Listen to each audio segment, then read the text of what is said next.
अच्छा जी, तो उसके बाद फिर हमारा आ जाता है सेक्शन नंबर 5। यहाँ तक मैंने आपको करवा दिया था सेक्शन नंबर 4 तक। सेक्शन नंबर 5 में है in each of the following a case of मौसूफ सिफ़ा circle Y for yes and for no. यानी अगर इनमें मौसूफ सिफ़ा का फ्रेगमेंट पूरा हो रहा है तो आपने वाई लगाना है, नहीं हो रहा तो एन लगाना है। सेक्शन 6 में है in each of the following a मुदाफ़ एंड मुदाफ़ अलैहि circle Y for yes and for no.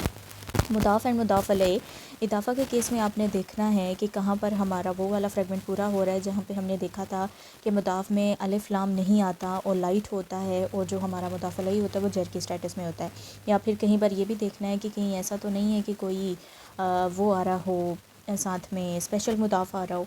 तो ये चीज़ें आपने गौर से देखनी है कि कहाँ पर आपका कौन सा स्ट्रक्चर बन रहा है। दिमाग को खोल के हाज़िर दिमागी के साथ बिल्कुल खामोशी से बैठ के ये टेस्ट करना है ताकि आपका दिमाग प्रॉपरली वर्क करे। सेक्शन 7 में क्या है, in each of the following का sentence circle Y for yes and for no.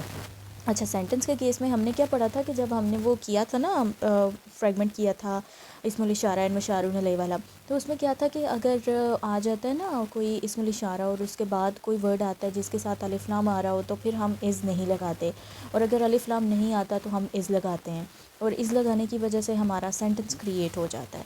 तो अब आपने ध्यान से देखना है कि किधर ना ये कंडीशंस जो हैं पूरी हो रही हैं और किधर नहीं हो रही। हिंट्स में साथ साथ दे रही हूँ, जिसको महसूस हो गई वो तो वेल एंड गुड, और जिसको नहीं होती ओदा फिर अल्लाह हाफिज़। चलो फिर section 8, tell the status of the pronouns रफ़ा नसब और जर। अच्छा, अब ये स्टेटस आपके लिखे हुए हैं, वर्ड्स के साथ अटैच होकर प्रोनाउन आ रहे हैं। आपने अब बताना है कि ये कौन, अब ये देखें ये आपका इंडिपेंडेंट प्रोनाउन है, ये आप यहाँ पर आपके अटैच प्रोनाउंस आ रहे हैं, ये भी इंडिपेंडेंट है। आपने अब बताना है कि इंडिपेंडेंट का कौन सा स्टेटस हुआ करता था और जो अटैच्ड होते थे उनका कौन सा स्टेटस होता था। अब अच्छा, अब फॉर एग्ज़ाम्पल ये आपका एक वर्ड है नासरा का। नासारा का में क्या है, आपने देखा है कि यहाँ पर आपका ये फ़ेल है नासारा, और इसके अंदर क्या आता है जी, इसके अंदर आपका एक प्रोनाउन आता है हुआ नासारा। ये पास्ट टेंस है, ठीक है, और पास्ट टेंस है तो इसकी ट्रांसलेशन क्या बनी, ही हेल्प्ड। आगे का आ रहा है, यू आता है, इसका मीनिंग का मीन्स यू, का कुमाम कुम, देखा था ना, you, both of you and all of you. तो ये सब कुछ आपको याद होगा। अब आपने बताना है इस वाले का, आपने बताना है कि क्या होता है। मैं आपको ये एक मिनट, आपने यहाँ पे इस वाले का स्टेटस बताना है। अब आप जब इसका स्टेटस बताओगे ना तो क्या है, आपने देखना है कि ये रफ़ा है, नसब है और जर है। अब नसब और जर की दो फॉर्म्स हमारे पास रह जाती हैं ना, तो एक बात याद रखनी है कि जब प्रोनाउंस आते हैं फ़ेल के साथ अटैच होकर तो वो नसब के स्टेटस में होते हैं। क्यों? क्योंकि वो डिटेल ऑफ द एक्ट होते हैं। ही हेल्प्ड कि उसने मदद की थी, लेकिन किसकी की थी, तुम्हारी की थी। तो ये डिटेल है, ठीक है, समझ में आ रही है ना बात। चलें नेक्स्ट चलते हैं आप जी, नेक्स्ट सेक्शन नंबर 9 के ऊपर। Match these fragments with their correct labels. यहाँ पर आपके फ्रेगमेंट्स लिखे हैं, इदाफ़ा, मज़ूफ़, सिफ़ा, हर्फ़ जर, नसब, ये सब आपके फ्रेगमेंट्स हैं। अब यहाँ पर आपकी एग्जांपल्स लिखी हुई हैं। अब आपने ये बताना है कि इनमें से कौन सा मौसूफ़ सिफ़ा है, कौन सा मुदाफ़ अलैहि है, कौन सा हर्फ़ जर वाला फ्रेगमेंट है, कौन सा नसब वाला फ्रेगमेंट है। अच्छा, ये 6 इन नंबर्स हैं लेकिन ये 7 इन नंबर्स हैं। आपने क्या देखना है कि इनमें से कोई एक ऐसा है जिसके 2 आंसर बनते हैं। तो फिर ध्यान से जहाँ पर जोन सा आंसर बनता है आपने बस लिख देना है ABCDEF, इसी तरह से आपने आंसर लिखना है, पूरे का पूरा वर्ड लिखने की आपको ज़रूरत नहीं है, ठीक है। फिर अब आगे चलते हैं सेक्शन नंबर 10 के ऊपर। ये अब आपका थोड़ा सा डिफरेंट सेक्शन स्टार्ट हो गया है। बेसिकली इस टेस्ट के ना 2 पार्ट्स हैं। पहला पार्ट जो है वो इसम के सेक्शन के ऊपर है, और जो सेकंड पार्ट है अब वो फ़ेल के सेक्शन के ऊपर आएगा। तो सेक्शन नंबर 1 कौन सा है फ़ेल वाले में, कि first determine if each of the following is past और प्रेजेंट टेंस। पहले आपने देखना है कि कौन सा कि अगर कोई वर्ड यहाँ पर आ रहा है तो वो या तो पास्ट टेंस होगा या फिर प्रेजेंट टेंस होगा। पास्ट टेंस के लिए आप एंडिंग देखोगे, पास्ट टेंस में एंडिंग मैटर करती है, जैसे कि हुआ नासारा, हुमा नासारा, हुम नासारू, ठीक है। लेकिन जो प्रेजेंट टेंस होता है उसमें आपने बिगिनिंग भी देखनी है और उसमें आपने एंडिंग भी देखनी है। कुछ 4 to 5 ऐसे वर्ड्स थे जैसे कि यंसुरु, तंसुरु, अनसुरु, ननसुरु, जिसमें एंडिंग नहीं आती, लेकिन बाकी जितने भी प्रेजेंट टेंस के अंदर वर्ड्स आ रहे थे उसमें एंडिंग भी आ रही थी और बिगिनिंग का पार्ट भी आ रहा था। तो प्रेजेंट टेंस की आपकी क्या निशानी बनी कि प्रेजेंट टेंस में आपके पास एक तो बिगिनिंग वाला पार्ट होगा और एक एंडिंग वाला पार्ट होगा। फॉर एग्ज़ाम्पल अगर यहाँ पर कुछ ऐसा है कि मैं कोई वर्ड यहाँ से लेती हूँ, एग्ज़ाम्पल के तौर पे मैं आपको समझा रही हूँ। तुशरिकूना, ये एक वर्ड है मेरे पास। तो यहाँ पर अब आपने देखना है कि ये प्रेजेंट टेंस है या पास्ट टेंस है। ये ऊना एंडिंग है, ऊना एंडिंग पास्ट टेंस के अंदर नहीं आती। पास्ट टेंस का टेबल पढ़े मेरे साथ। हुआ नसरा, हुमा नसरा, हम नसरू, हिया नसरत, हुमा नसरता, हुन्ना नसरना, अंता नसरता, अंतुमा नसरतुमा, अंतुम नसरतुम, अंती नसरती, अंतुमा नसरतुमा, अंतुन्ना नसरतुन्ना, अना नसरतु, नहनु नसरना। क्या ये वाली एंडिंग किसी चीज़ में आई? नहीं आई। इट मीन्स कि ये पास्ट टेंस नहीं है। तो ये है आपका प्रेजेंट टेंस। आपको अब ये तो फाइंड आउट हमने कर लिया जी कि ये था हमारा प्रेजेंट टेंस। अब आगे क्या बोल रहे हैं? And then write the English meaning of the inside doer.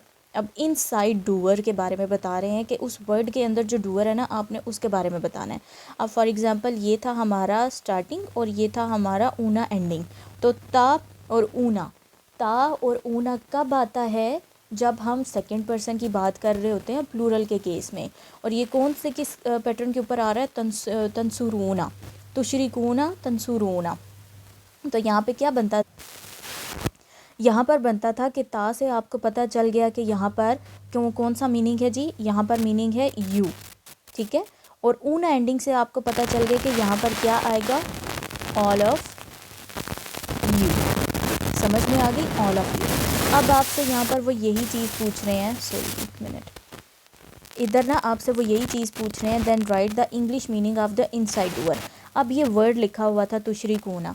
पहले तो आपने फाइंड आउट कर लिया कि ये प्रेजेंट टेंस है। उसके बाद आपने अब ये फाइंड आउट कर लिया कि इसके अंदर कौन सा इनसाइड डूअर आ रहा है? ऑल ऑफ यू, यानी तुम सब कुछ कर रहे हो ना। तो तुम सब क्या कर रहे हो? तुशरिक का मतलब यानी शिरक करते हो। तो तुशरिक यानी तुम शिरक करते हो। तुशरिकूना, तुम सब शिरक करते हो। तुम सब शिरक कर रहे हो या करते हो, ठीक है। तो यहाँ पर ये सारा मैंने आपको सॉल्व करके ये वाला वर्ड बता दिया। आपने बिगिनिंग देखी, आपने एंडिंग देखी, और उसके बाद मीनिंग किस तरह से इंसान डूअर का फाइंड आउट किया आपने इसी पैटर्न के ऊपर किया है। मैंने आपको प्रेजेंट टेंस करवाते हुए वो सारे लिखवाए हैं। या प्लस ऊना, या प्लस आनी, सिर्फ या भी आएगा और या प्लस ना भी आएगा। तो यही आपने पैटर्न्स यहाँ पर चेक करने हैं। ओके, तो यहाँ पे आपका सेक्शन 1 इसका एंड हो गया। अब ज़रा सेक्शन 2 पे चलते हैं। सेक्शन 2 में क्या है जी? सेक्शन 2 में है in each of the following there is an इस्म दैट इज़ इन द नस्ब स्टेटस, फाइंड द नस्ब इस्म and write its English meaning. अच्छा जी, अब मैंने आपको ये बताया था कि ये जो आपका सेक्शन है ये है फेल वाला। अब मैंने ऊपर ये भी बता दिया है कि फेल के साथ जब प्रोनाउन अटैच होके आता है तो वो नस्ब के स्टेटस में होता है। समझ में आई ना बात? क्यों? क्योंकि वो डिटेल होता है। डिटेल को हम कभी भी जर के स्टेटस में नहीं लिखते, डिटेल हमेशा नस्ब के स्टेटस में होती है। तो फॉर एग्जांपल अब हमारे पास यहाँ पर एक वर्ड है, यहाँ पर ये हमारे पास वर्ड है, ठीक है। अब इसमें क्या है आपका, इधर ये अटैच प्रोनाउन आ रहा है साथ में, ये अटैच प्रोनाउन। इसी को वो ये कह रहे हैं कि यहाँ पर हमने इसम डेट इज़ इन द नसब स्टेटस, प्रोनाउंस को भी इसम ही कहा जाता है और यहाँ पर वो नसब के स्टेटस में है। फाइंड द नसब इसम and write its English meaning, यानी यहाँ पे आपने अब ये फाइंड तो कर दिया, उन्होंने आपको आधी चीज़ रेडीमेड दी हुई है कि उन्होंने हाईलाइट कर दी है उस चीज़ को। अब ये आपके पास हाईलाइटेड फॉर्म में मौजूद है, आपने हाँ का मतलब बता देना है कि हाँ मीन्स वट, हाँ मीन्स वट। अब ये आप खुद बताएंगे, ठीक है। सेक्शन 3 है आगे, determine whether the highlighted words in the passage are इसम, पास्ट टेंस फेल, प्रेजेंट टेंस फेल और हर्फ। अब इधर देखें जी, ये क्वेश्चन किस तरीके से है ये ध्यान से समझिएगा। आपके पास ये फर्स्ट क्वेश्चन है, ये वाला फर्स्ट क्वेश्चन है। अब इसके अंदर कौन कौन से वर्ड्स हाईलाइटेड हैं? 1, 2, 3, 4 एंड 5। अब ये इधर किस तरह लिखे हुए हैं?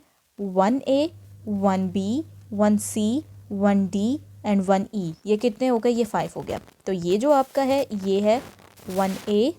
अब ये मैं इसके ऊपर ही लिख रही हूँ क्योंकि मेरे पास ऑप्शन नहीं है, कलर कोई और चूज़ कर लूँ मैं, पिंक। ये है 1B, ये है 1C, ये है 1D और ये है 1E। यानी ये तमाम चीज़ें आपकी क्वेश्चन नंबर 1 से रिलेटेड है। अब आपने बताना है, हम चलें लेट्स सपोज के बात करते हैं 1A के बारे में। अब हमने 1A को देखना है कि ये इसम है पास्ट टेंस फेल है, ये प्रेजेंट टेंस फेल है, या फिर हर्फ है। अब आपने इसको देखना है कि ये किस पैटर्न के ऊपर आ रहा है। इसम और फेल अरबिक लैंग्वेज में एक जैसे नहीं होते, आपने इसका पैटर्न देखना है। जा आ किसके पैटर्न के ऊपर आ रहा है, नासारा के ऊपर, नासारा के ऊपर आ रहा है ना, तो नासारा मीन्स ही हैड, तो जा आ मीन्स का मतलब होता है कि केम, आना।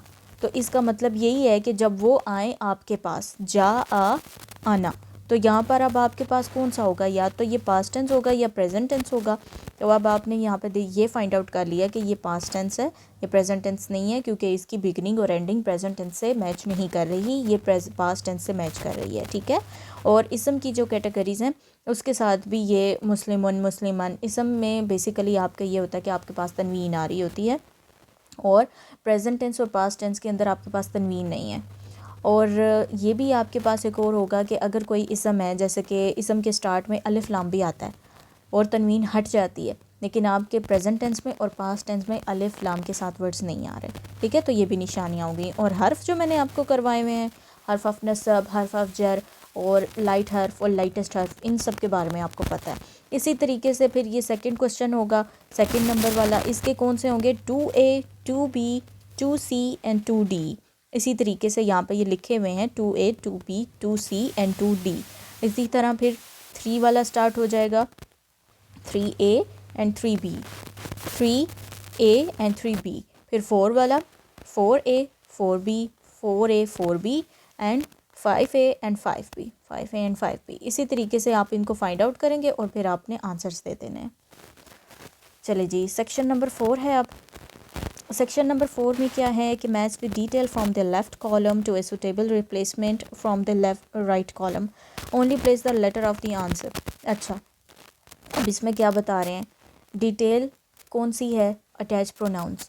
आपने अटैच प्रोनाउंस के अकॉर्डिंग देखना है यहाँ पे कौन सा मीनिंग बन रहा है, वो वाला आप फिर लेटर, ये वाले लेटर्स लिखे हुए हैं ABC, यानी कि अगर इसमें आपका आंसर जो भी बन रहा है, लेट्स सपोज C बन रहा है तो आप C लिख दोगे। मैं गलत आंसर भी बता सकती हूँ, इस वक्त राइट आंसर्स में नहीं बताऊँगी, C लिख देंगे। अगर आपका यहाँ पर D आंसर बन रहा है आप D लिख दोगे, लेकिन आपने आंसर किस लिहाज से फाइंड आउट करना है, left column to the suitable replacement from the match the detail. ये बात देखिएगा, क्वेश्चन जब आप सॉल्व करते हो ना, क्वेश्चन के मेन कीवर्ड्स देखा करें, मैच द डिटेल। अब आपने डिटेल को मैच करना है, डिटेल होती है नसब के स्टेटस में, होती है ना। अब आपने नसब के स्टेटस में इधर देखना है, आपके पास अटैच प्रोनाउंस मौजूद हैं। अब आप उन अटैच प्रोनाउंस के बारे में देखेंगे कि उनके मीनिंग्स क्या बनते हैं, और मीनिंग्स के हिसाब से कौन सी यहाँ पे डिटेल सुटेबल है, आप उसको इधर लिख दोगे, ठीक है। तो ये जस्ट था। फिर चलते हैं सेक्शन नंबर 5 के ऊपर। सेक्शन नंबर 5 में सिंपल सा आंसर है कि बताना है आपने कौन सी स्टेटमेंट ट्रू है और कौन सी स्टेटमेंट फॉल्स है। फिर सेक्शन नंबर 6, सेक्शन नंबर 6 में आपसे जो आसानी से सॉल्व हो जाए उसको कर दें, जो ना हो उसको छोड़ दें, क्योंकि इसमें कुछ ऐसी चीज़ें जो कि अभी तक हमने नहीं पढ़ी। तो इसमें क्या है, determine whether the highlighted words in the passage are in ism or N इसम फेल आर हर्फ। आपने वही बताना है कि या तो वो इसम होंगे, या फेल होंगे या हर्फ होंगे, आपने फाइंड आउट करना है। अगर आपको हर्फ का पता चल जाता है, आपने हर्फ को सर्कल कर दिया। ये भी उसी तरीके से है, ये 1A है, ये 1B है, ये 1C है और ये 1D है, ये आपके पास लिखे हुए 1 क्वेश्चन के। 1E, यहाँ पर 1E गिवन नहीं है, ये उस्ताद ने छुड़वा दिया था, आपने इसको ना छोड़ देना है, 1E को यहाँ से कट कर दें, ठीक है, 1E को कट कर दें। फिर आपके पास 2 वाला आ गया, 2A 2B 2C and 2D, ये उसी हिसाब से फिर आपके पास क्वेश्चंस हैं। तो यहाँ पर होती है आपके पेपर की एक्सप्लेनेशन ख़त्म।